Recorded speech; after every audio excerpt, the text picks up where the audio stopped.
This is your Barbados City Morning News Update for Friday, August 23, 2019. Thanks for joining us. I'm Carol Williams. Stop blaming Sanitation Service Authority workers for the pileup of garbage across the country. So says Acting Deputy General Secretary of the National Union of Public Workers, Win Walron. His defense of SSA workers comes in the wake of their recent vote to maintain the regular Monday to Friday work week. Walron says the workers are being unfairly blamed and insists they're not the ones dictating the allocation of manpower. The vote by the SSA workers was in response to the government's proposal that they work any 5 days out of the work week. Turning now to the water outages that continue to plague communities across the island, we return to Foster Hall, St. John, where residents are into a second week without pipe-borne water. Karen Smith reports. Residents of Foster Hall in St. John have resorted to fetching water in buckets, pails, pots and pans as water woes wreak havoc on yet another rural community. But unlike other communities, those living in Foster Hall, St. John say the almost 2-week disruption came without adequate notice. They still have to remember that there are elderly people in the neighborhoods that are bedridden. They need to, you need to put them in a bath to get a proper shower. It's really, really hard. It's really, really hard. And in terms of response from the Barbados Water Authority, have you been able to find out what exactly is the problem and how soon it could be rectified? Well, when I called, they say that the reservoir is low and they can't start pumping. It has to go to a certain level in order for them to pump. It frustrates me mentally and physically. Every day I have to be dipping water. It's putting stress on me. And when you're looking at how soil you see, have 6 and 7 different families. And me children gotta get water over here to know that this thing gotta run for now to children ready to go back into school. I overheard on the news that the only call areas like Boscobel, St. Lucie, and Short Hill, St. Thomas, but nobody seems to call Foster Hall. We is monsters down here. We ain't nobody ain't calls our residents and the name our residents down here and say, well, we out of water, what's the problem? We don't know what's going on, and it's frustrating.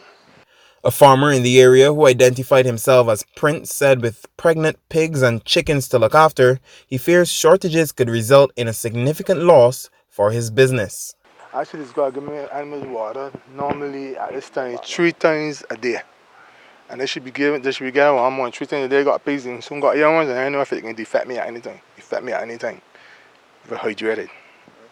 So we can got a challenge again if it should happen.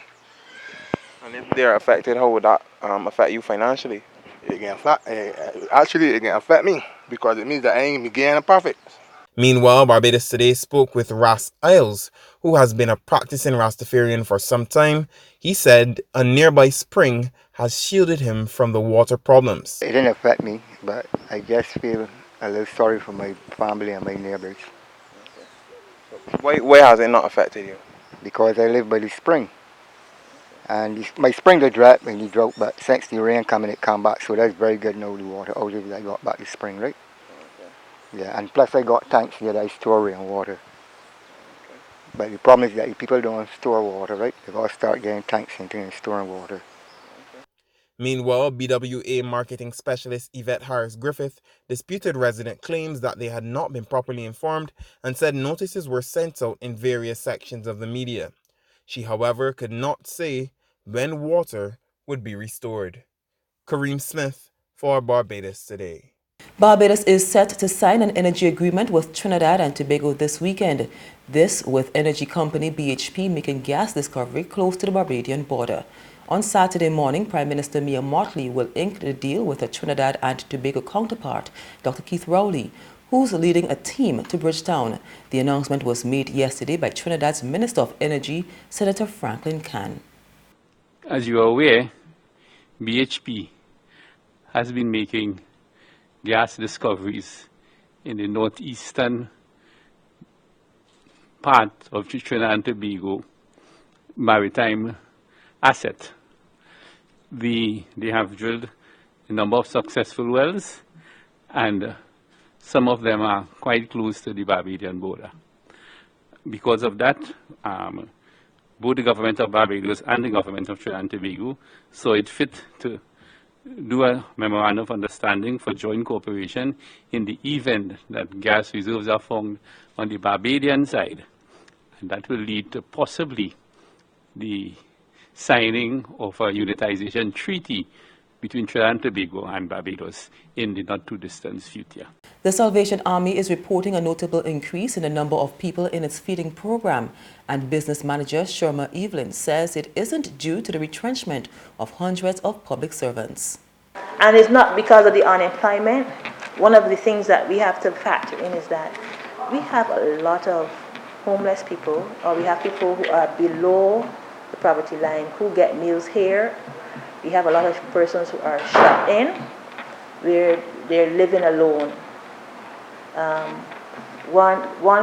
Like we know that they're homeless people. We see them on the street and so, and most of them are somehow have mental cases or they have addiction problems, and they end up here. We work closely with welfare at this time to, they're the person who send them here. So welfare basically supplies who comes to the feeding program. There's regional and international news after this short break.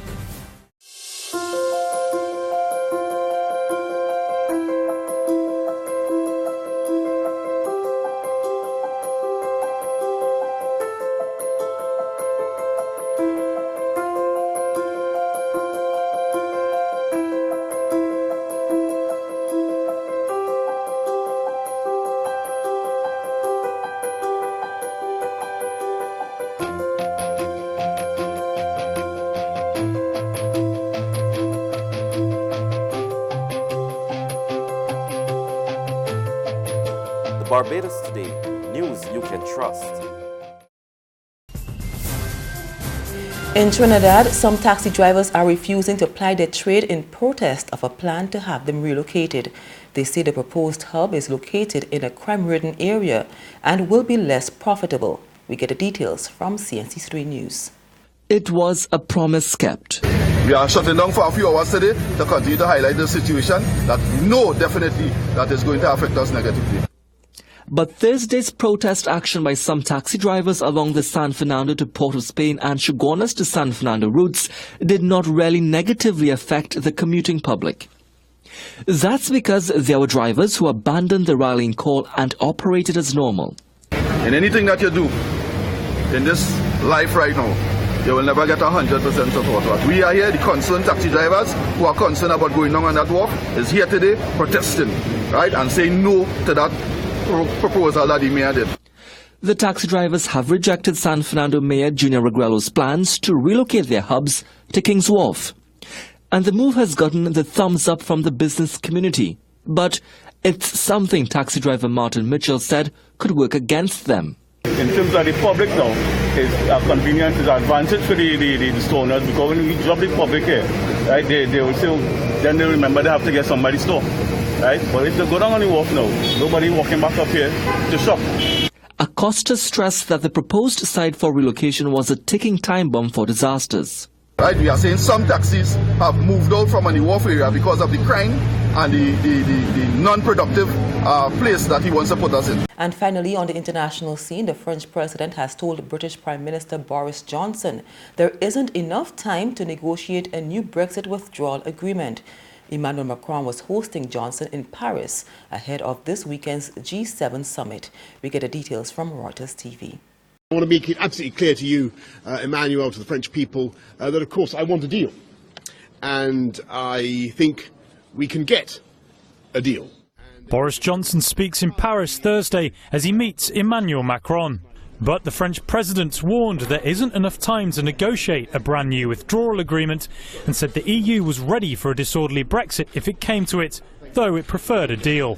The main point of disagreement is the so-called Irish backstop agreed between the EU and Johnson's predecessor Theresa May. It requires Britain to obey some EU rules if no other way can be found to keep the land border between Northern Ireland and the Republic of Ireland invisible. Britain wants it dropped, while the EU says it won't reopen negotiations on the withdrawal agreement. That a day after German Chancellor Angela Merkel challenged Britain to come up with alternatives to the backstop. Promoting a sense of urgency, Macron also wants to see. We need visibility in 30 days. And so, to respond to the backstop question, I think this corresponds to Prime Minister Boris Johnson's goal. Nobody is going to wait until October 31st. And that's news, but for the very latest, visit our website at www.barbadostoday.bb. You can also subscribe to our e-paper email updates or like us on Facebook. And sign up for breaking news alerts via WhatsApp. We're also on Izumi Media in bus terminals, as well as screenplay at supermarkets and gas stations near you. You can also hear us on Mix 96.9 FM and Capital Media HD 99.3 FM.